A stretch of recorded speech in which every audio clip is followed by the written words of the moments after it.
Bismillah. Has it ever occurred to you to make sujood in a time of calamity?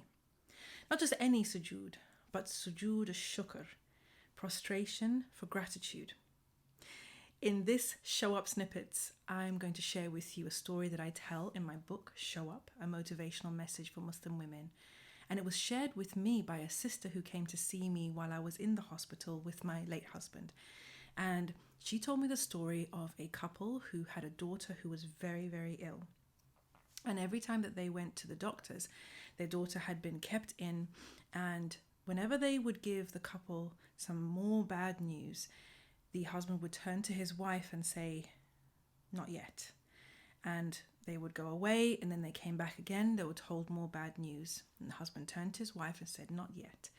And this happened a few times, them coming in, being told ever worse news about their daughter's condition, and the husband turning to his wife and saying, "Not yet." Then the fateful day came when they arrived at the hospital and they were told that their daughter was no more.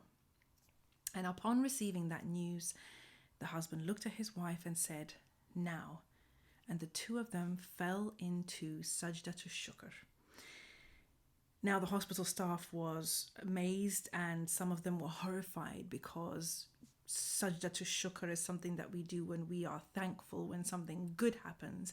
And they didn't understand why this couple was making sujood at a time like this.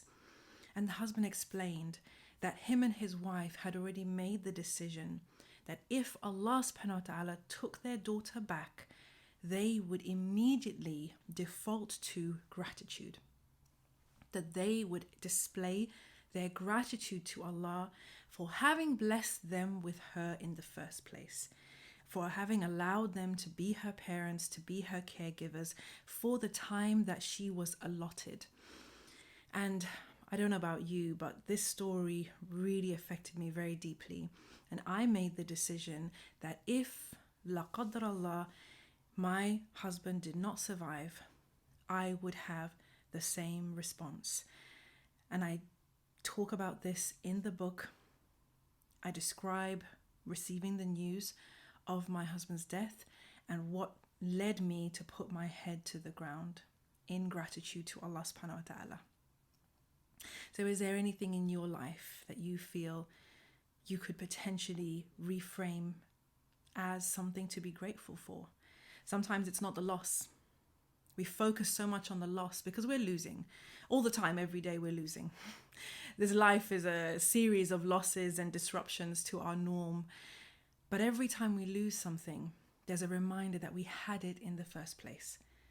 And I feel like focusing on the thing that you had in the first place, the fact that you had it, is in itself a reason to be grateful. If you found this useful, please do share it. And may it be a source of khair for everyone who hears it.